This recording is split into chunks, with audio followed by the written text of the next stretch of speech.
Hello, everyone, and welcome back to the January edition of the Scots Scheme with Macalester College head football coach Tony Jennison.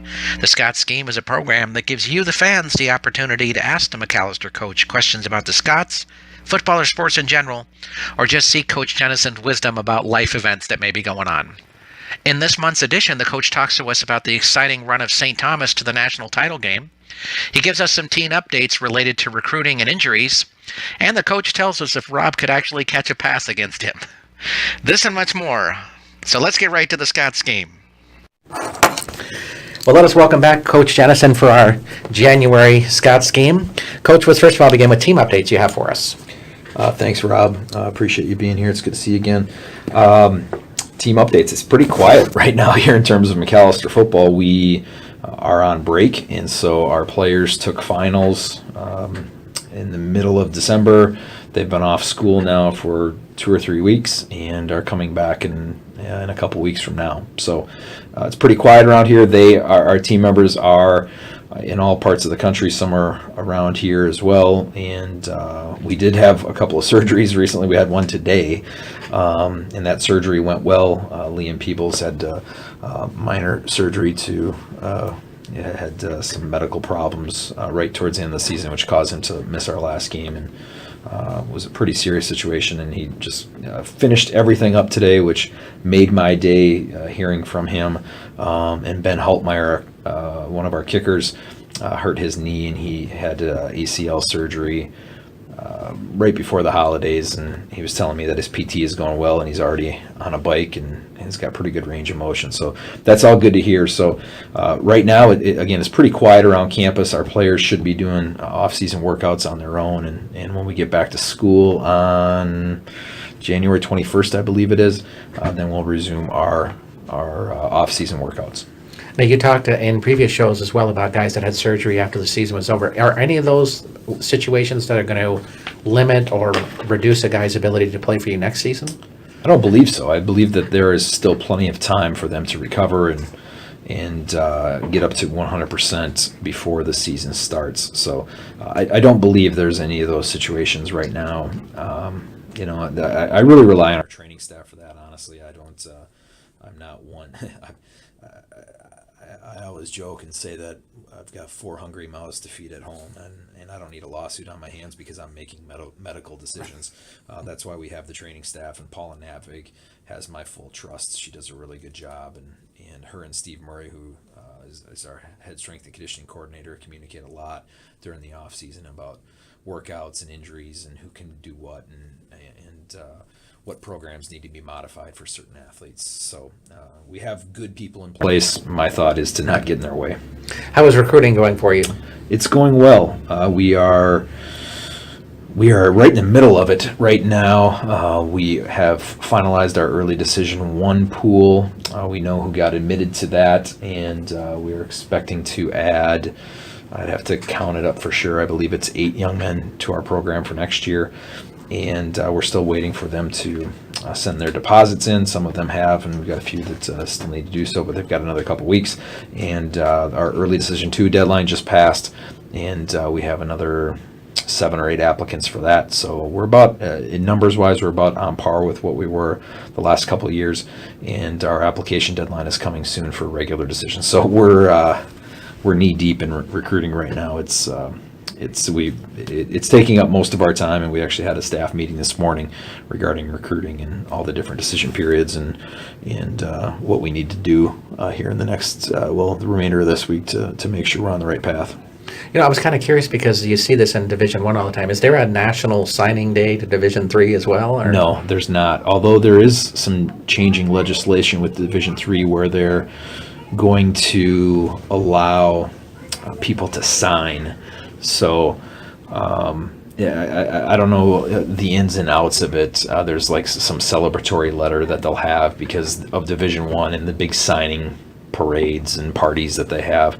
Other athletes want to get involved in that as well. So Division 3 has softened a bit on that and are allowing people to sign now. Okay, interesting. Well, we had a lot of people who wrote in and asked about Coach Jennison's predictions for the playoffs. I still don't believe it that there's anybody out there listening, but again, I'm a good sport. We'll go with it, Rob. So let's start with the Chiefs and the Texans. And I should, I hope, if you are a gambling person, I hope that you will just shut this part of the interview off if you really exist out there, again, which I don't believe you do, but because I do not watch pro football at the same level that I probably should. When I was in college, I didn't miss a game. I watched everything that was on. But nowadays, I've got other priorities in line. So I have not seen the Chiefs this year, and I have not seen the Texans that I know of. But I'm going to go with the Chiefs. I like Andy Reid, and I think he's pretty good. He is the coach of the Yes, Chiefs. he is. Good deal. Yes, yes. The Pittsburgh Steelers and the Cincinnati Bengals. Got to go with the Steelers. I like their coaching as well. The Seahawks and the Vikings. Now, I have watched both of those two teams, and I've seen more Viking games. And the Vikings are playing well right now. And maybe the weather forecasts might help them, because I know their passing game isn't the most explosive, and they haven't needed it to be. But I think Seattle, with its experience, I would pick. If I were a betting man, I'd pick the Seahawks, even though I'll be rooting for the Vikings this weekend. And Green Bay at Washington. Yeah, I don't know what it is, but for whatever reason, maybe it's the last 20 years of seeing the Packers be very successful, but I always think they're a pretty darn good team, although last couple weeks that I've seen them, they haven't looked too sharp, but I'll still go with the Packers. Heading into our fan questions this week, we first of all begin with Gina from St. Paul, who asks, what were your thoughts about the Tommies' run to the national title game? Well, I was really excited to see that. There's coaches over there that I've worked with, and some of the other staff members that I know, and I think it's good for this area. It's good for Minnesota football to get on the map. So I was excited to see the run. I was sad that it ended with the title game, and I actually did watch. I watched the semifinal game. I did not get to see the championship game because I was traveling. But again, just wish they could have pulled out one more win. So you were watching that on TV, the semifinal? No, I didn't watch it. We had recruits in. We had recruits in the morning. I'm sorry, I'm trying to remember it. And I went home and pulled it up on the computer and watched it at home when I got home. Because I was there on the sideline. I had a bunch of shots of me out there too. So. Next question is from Mike from St. Paul, who asked, when Coach Caruso left to go to St. Thomas, were you considering going with him, or did you always think you were going to be the next Macalester coach when he left? I really wanted to be the next Macalester head coach. I had actually, at that time in my career, I had interviewed for a couple of head coaching jobs, and I didn't get them. And so I felt as though I was ready, although I'm not sure you ever are ready for that type of thing. But I really felt that it was time. Plus, we were about to open a brand new $45 million athletic complex, and I really enjoyed the types of young men that I worked with here at Macalester. I found myself recruiting really exceptional people who were also very serious about their academics and challenging themselves academically, but also, we were looking for guys that were passionate about football in addition to those other traits. So I liked the type of people that we recruited, and so I saw the opportunities here. Obviously, it was a big challenge, but my belief is always that the greater the challenge, the greater the opportunity, and I just felt it was a positive thing for me. Gil from Richfield would like to know, what kinds of things do you recommend that high school kids do this time of year to prepare for next season? Study, work hard academically, get those good grades. The more options you have, the better you do academically, the more options you'll have for college football, if that's something you're interested in, or even if you're not, the more options you'll have for college, period. So I would encourage that they study, and I would also encourage that they play other sports.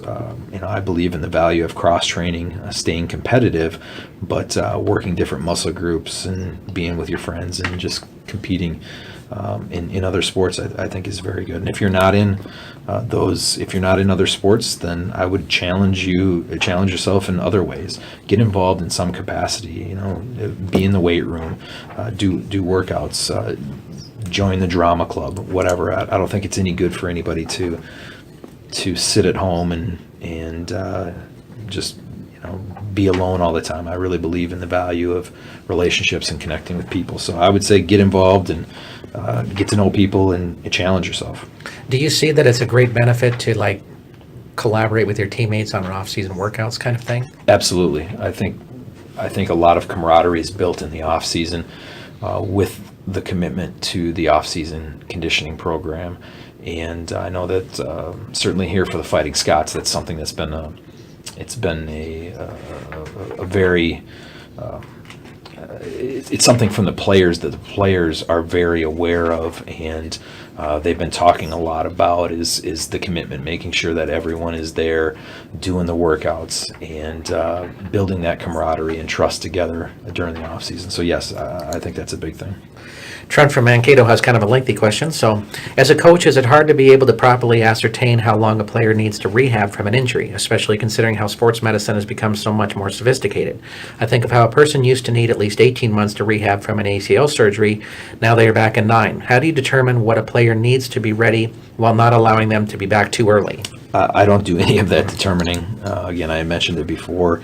That's why we have our athletic training staff. So really, I just have to communicate with our athletic training staff, and they'll tell me what to do.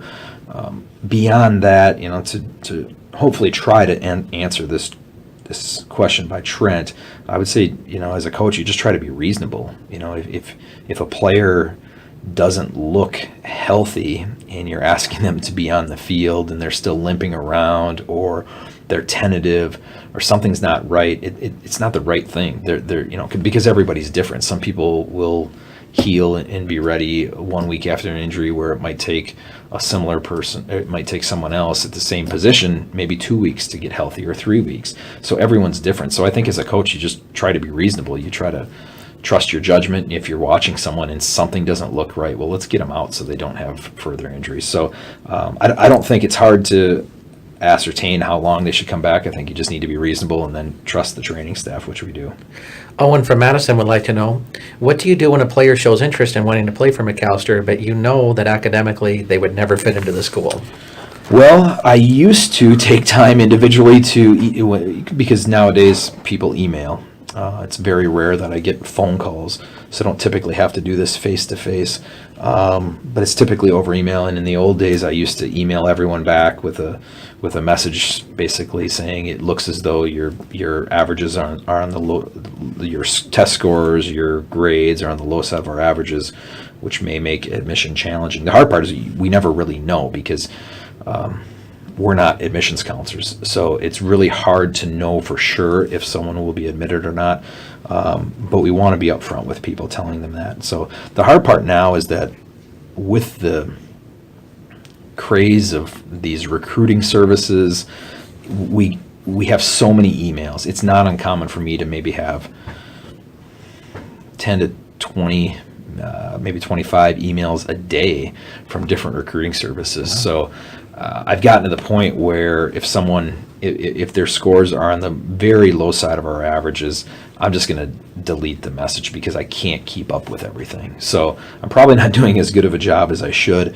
However, if someone wants to know, we'll certainly be honest with them and upfront about them. But basically, you try to educate them that Macalester is one of the most selective institutions in America, and their grades and their test scores are on the low side of our averages, which may make admission challenging, in which case, if someone's still very interested, I would encourage them to apply, see what happens. But especially if they're coming from great distance, which is very common for us, someone applies from Massachusetts, well, I would encourage them to wait to know if they're admitted before they visit. So again, just try to be realistic with people and try to be honest with them. Phillips from St. Paul would like to know, how hard is it going to be to replace a guy like Zach Hauser on your defensive line? Extremely difficult. I don't know that it's possible. Zach has meant everything to our football program. He's been an amazing player on our team, a great leader. He's been a leader in the offseason in terms of strength and conditioning, a leader on the field. He's been a very popular member of our team, where he's very well connected, and he takes a lot of pride in helping mentor younger players on our team. So honestly, I don't know that you can replace a guy like that. You just have to do your best to move on. So we're certainly recruiting really hard right now to find other defensive linemen, and we have assuming we have two young men from early Decision 2 that are defensive linemen that we're hopeful will get admitted, and we have one from regular Decision. So we're in decent shape in that regard, but we still need more defensive linemen, because it's the position that has the least amount of depth on our team. So we're trying very hard to recruit defensive linemen, again, to replace a young man like Zach Hauser. I really don't know that that's possible, but we're going to do our best to. So for those from last month who remember, so Santa brought you a few linemen, but you're still short, isn't it? Yeah, we need more. Okay. For whatever reason, it seems like we always do. Excellent. Eric from St. Peter would like to know, what do you see as strengths for your team for next season? Wow, that's a really good question. I think it's going to be attitude. I know this is pretty general, but I think the struggles we went through this year as a football team, I really believe the young men in our program are going to learn from that. And I think you're going to find that the 2016 Fighting Scots are going to be a group that's very committed, is very hardworking, and thus is very tough. And I'm excited to get to the season to find out for sure if that's the case. But that's what I think you're going to find is a very committed team that has strong chemistry and camaraderie, but a team that has a really positive, strong work ethic and has a lot of toughness. That's what I think we're going to see. Craig from St. Paul would like to know, do NCAA rules allow you to work with your players during this time of the year? No, there's nothing we can do with them at this time of the year. So basically, you can just give a schedule, I assume, and that's pretty much it? Well, they can. I'm sorry. They can. We can do off-season workouts with them, strength and conditioning workouts, but coaches can't be present. Only our strength and conditioning staff can be present at those. So I can't even. It's frowned upon for me to even walk down there when they're working out and even talk to our players. Now, oftentimes I need to give a message to someone, so I'll pop in to the weight room and see if they're in there. If they are, then I'll go talk to them. But it's really something that we're not supposed to be monitoring. We're not supposed to be taking attendance, anything like that. Only our strength and conditioning staff can work with our players in our program, and that's a change that happened 2, 3, maybe 4 years ago, because in the 2 or 3, 4 years ago, no strength personnel could even work with the players out of season. Now they can, which I think is a really positive thing, because for safety concerns, I think it's important to have a qualified strength and conditioning coach in with the players. Tyler from Minneapolis would like to know, Coach, I am curious how you handle a situation with a player who becomes more of a disruption than he is worth. I think of this Johnny Manziel and how disruptive he must be to his team's chemistry. How do you try to rein in a guy like that, and what is the line where you say that this is just too much? I don't know where the line is. I think that's just a matter of opinion. But I know that how I'll handle that in the future, stuff like that happens, we're going to tell those people that they need to move on. We have certain expectations to be a part of our team, and if you can't meet those expectations, then you need to move on. And to me, it doesn't really matter how skilled you are. Now, sometimes there's reasons why things are happening, and if people need help or whatnot, then maybe that's a different conversation, and we'll work to get them help, and maybe they need to take a break from our team. But in certain cases, if a person is just being completely disrespectful or irresponsible or being negative to his teammates, they just need to go. So that's my take on that.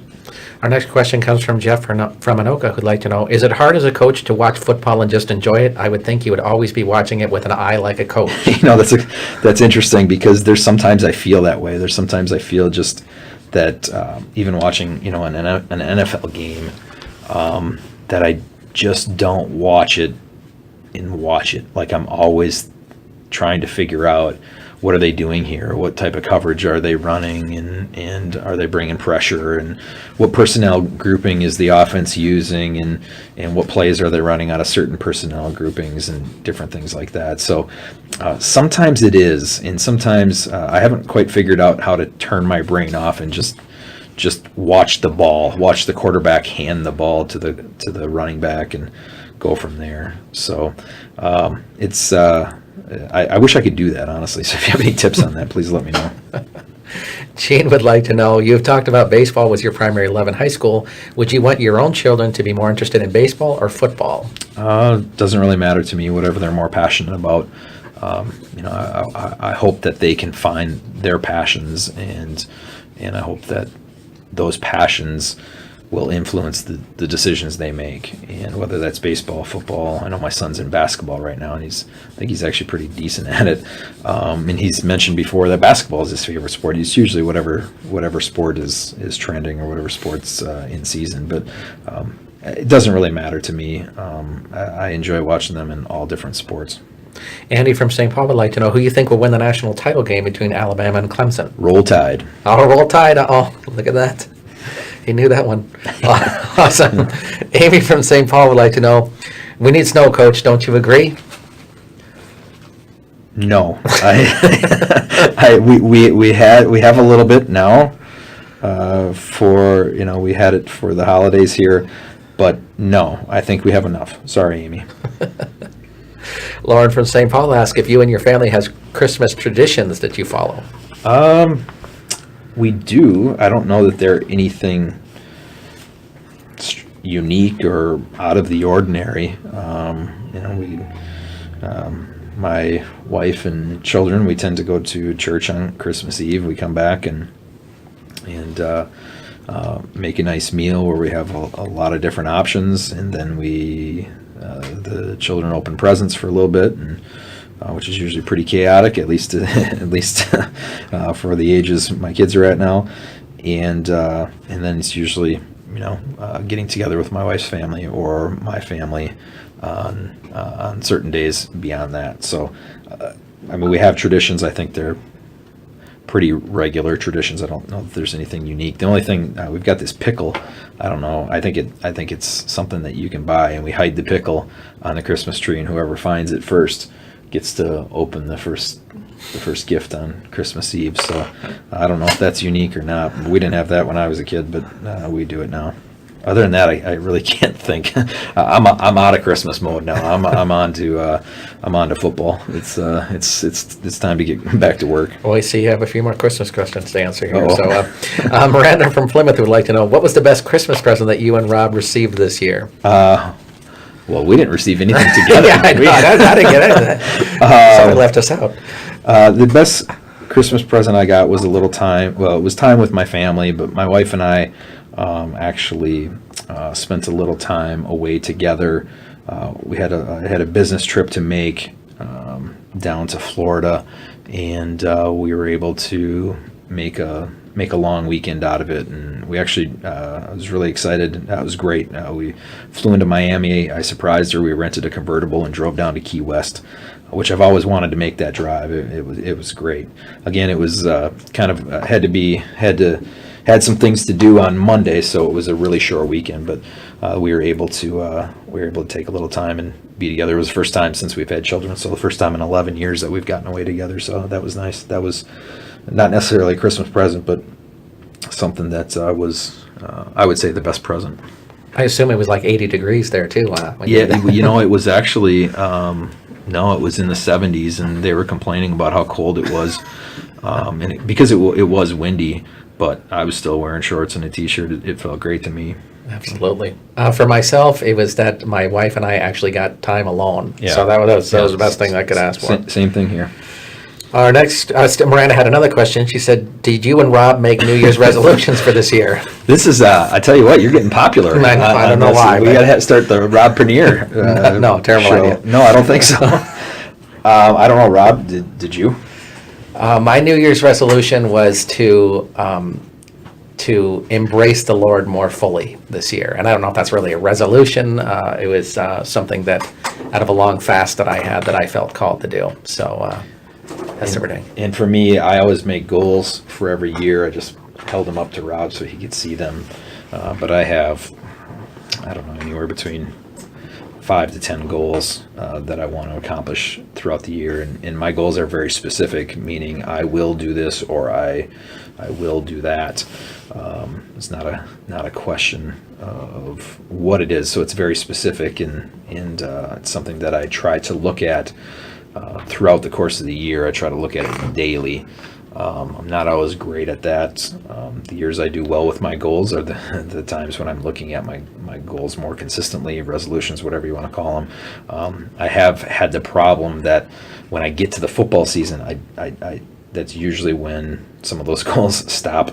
I stop following that or looking at them consistently. So that's something that I need to do, is figure out how to do that during the football season.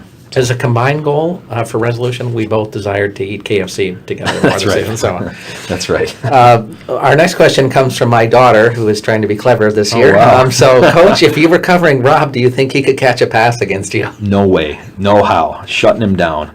I'd Sorry, have to cheat. Ashley. Even then, I still got you. That's the one thing I thought I was halfway decent at in college, was just playing straight up man-to-man coverage, press coverage, and staying with people. I don't know why, because I wasn't all that fast or whatnot, but we used to work on it a lot in practice, and I always felt like I could do a pretty decent job against some pretty good receivers. So absolutely not catching a pass on me. Sorry, Rob. And we end of our show with good, bad, and ugly.